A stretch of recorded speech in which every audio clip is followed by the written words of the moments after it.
Just a warning before we begin, some of the topics that I might touch upon may not be suitable for a young or a family audience. As we proceed. Assalamu alaikum guys, and welcome to another episode of Smile to Jannah. There is an individual called Adam22 who made the following statement. Religion, not one specific religion, but all religions poison everything.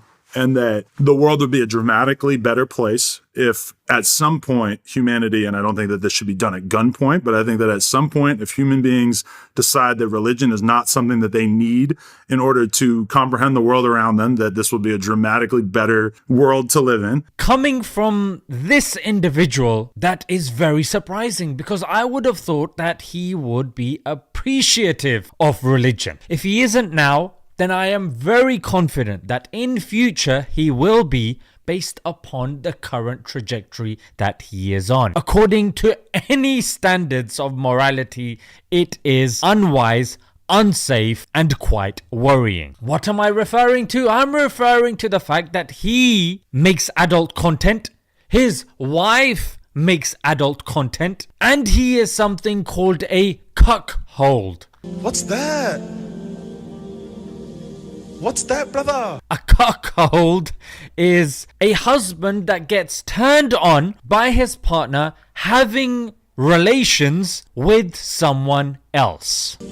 Brother, ugh. So in other words, he likes to see his wife in compromising positions with someone else, and it makes him feel good. Not only that, he was accused of sexual assault by two women. Is it any wonder that somebody who is living a life of unchecked lewdness, vulgarity, and unrestricted shamelessness would not want any boundaries? Of course. And that's not all. The media is celebrating this cuckold phenomena. In fact, there was a CNN article by somebody called Ian Kerner. I know what you're thinking. Kerner doesn't sound like an American name. It's really not. It's actually a Jewish name. And this Ian Kerner, the case for him being Jewish increases because here he is being invited to Jewish events. Why are Americans okay with people of non-Christian values? People that don't have Americans' interests at heart. Why are they allowing them to dictate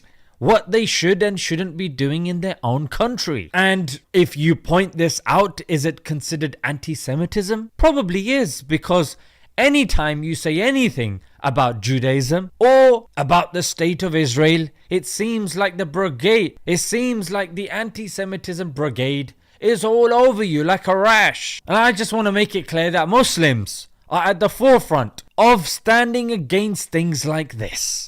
We do not accept such fetishes, we do not promote it, nor do we accept it. In fact, when you look at the challenges in the 21st century, whether it be against alcohol, gambling, whether it comes to the adult industry, LGBT and all this sort of stuff, Islam is there. Islam is there at the forefront, helping to better society. Yes, indeed, we might be progressing in terms of technology. However, when it comes to morals, there is a sharp decline. And to answer this guy directly, without religion, things would be better. Well, the Soviet Union under Stalin, that was without religion. Was that any better? Do we look to that time in a favorable sense? Not really. Let's look at the Cultural Revolution in China. That wasn't pro-religion. How do we view that? What about the French Revolution? What about Albania under Enver Hoxha? Well, more issues arose. There was no utopia. And like I mentioned, we don't look towards those eras in terms of success and awe. Rather, They're just tucked away. So how is religion, more specifically Islam, going to help people like Adam? Of course, I've said this and I'll say it again. I believe that the evidence Islam presents is head and shoulders above the rest. Sometimes Islam gets conflated with other religions, and we believe that the other religions have been tampered with, have been changed. The preservation of their text is in question. The logic of their belief is in question as well. That's why I've got Smile to Jannah Extra, in which I go to Speaker's Corner and I debate with people of different beliefs. And if I may say so, Islam comes out with flying colors, as you guys can see. But what it will help Adam with is moral anchorage. Not having boundaries, not having limits, causes a person's beauty to diminish, frankly. And I'll tell you why, because let's take the analogy of a garden over a forest. In the forest, plants and shrubs are allowed to grow in all different directions. People don't say, oh wow, so beautiful. But a garden, there's limits, and that's why a garden is seen to be more beautiful. Atheism can't even prove objectively what is right and wrong. Think about it. You don't just put something under a microscope and conclude, aha, this is bad. And lastly, life. Yeah.